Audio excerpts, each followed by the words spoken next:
Kenaikan pajak pertambahan nilai atau PPN menjadi 12% yang mulai berlaku mulai 1 Januari 2025 bisa mengancam perekonomian Indonesia. Hasil kajian Center of Economic and Law Studies atau CELIOS mengungkap kebijakan ini berisiko menurunkan PDB hingga pengeluaran masyarakat. Tarif pajak pertambahan nilai atau PPN akan mengalami kenaikan dari sebelumnya 11% menjadi 12% per 1 Januari 2025.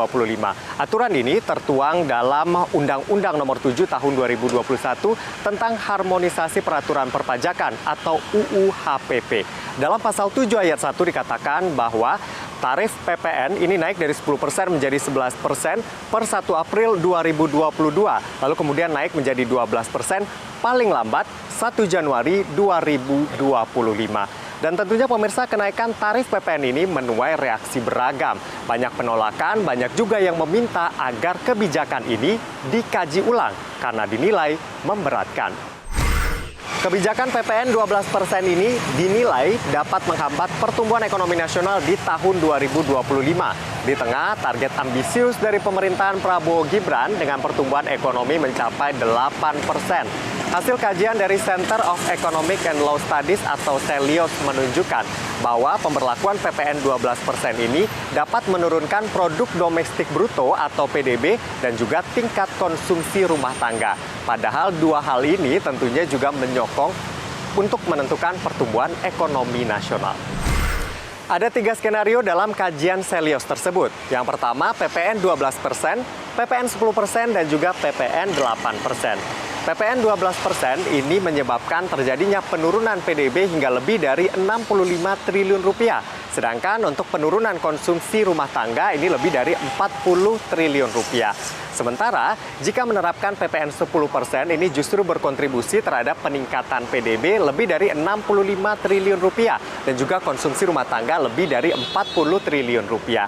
Dan tentunya kontribusi lebih besar untuk peningkatan PDB terjadi jika penerapan PPN 8%. Kontribusinya untuk peningkatan PDB ini mencapai lebih dari 133 triliun rupiah. Dengan skenario PPN 12%, pertumbuhan ekonomi Indonesia disebut-sebut akan mengalami perlambatan hanya di sekitar 4% saja. Padahal sebelumnya sejumlah lembaga internasional seperti IMF dan juga World Bank memproyeksikan pertumbuhan ekonomi Indonesia di tahun 2025 mencapai 5,1%. Lalu siapa saja yang terdampak dengan kenaikan PPN menjadi 12% ini? Yang pertama tentu saja kelompok miskin. Untuk kelompok miskin pengeluaran akan naik 1,2 juta rupiah per tahun. Lalu kemudian juga akan menurunkan kualitas konsumsi mereka. Yang kedua kelompok rentan miskin. Kelompok rentan miskin ini untuk pengeluaran mereka akan naik 1,8 juta rupiah per tahun. Lalu mereka juga akan mengurangi untuk konsumsi barang dan jasa yang penting misalnya seperti pendidikan dan juga asuransi kesehatan. Yang ketiga kelompok menengah. Untuk pengeluaran mereka akan naik 4,2 juta rupiah per tahun. Dan mereka juga akan rentan turun kelas menjadi kelompok miskin.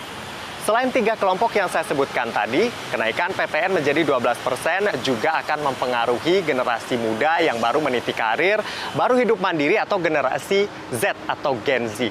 Dan Gen Z ini pemirsa akan merogoh kocek lebih dalam 1,7 juta rupiah per tahun untuk kebutuhan mereka.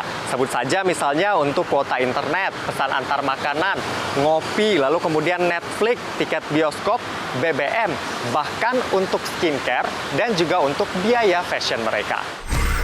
Bagi Gen Z, selain naiknya pengeluaran, sulit menabung dan juga sulit berinvestasi, ini juga akan menimbulkan masalah-masalah sosial, seperti misalnya perceraian dan juga gangguan kesehatan mental atau mental health. Ketimbang menaikkan PPN, sebenarnya pemerintah punya alternatif lain untuk penerimaan negara. Di antaranya adalah dari pajak kekayaan, pajak produksi batubara, lalu kemudian pajak windfall komoditas ekstraktif, lalu kemudian pajak karbon, pajak minuman berpemanis, hingga memaksimalkan potensi kebocoran dari pajak sawit dan juga pajak digital. Sekarang bolanya ada di tangan pemerintah. Meskipun Kementerian Keuangan mengatakan ini akan tetap diberlakukan per 1 Januari 2025. Namun ada suara lain dari Ketua DEN Luhut Binsar Panjaitan yang mengatakan kemungkinan ini akan ditunda. Apakah pemerintah tetap akan lanjut dengan kebijakan ini atau akan melakukan evaluasi? Dari Jakarta, Anwar Fuadi, Rifki Adi Pradana, Metro TV. Jelajahi cara baru mendapatkan informasi. Download Metro TV Extend sekarang.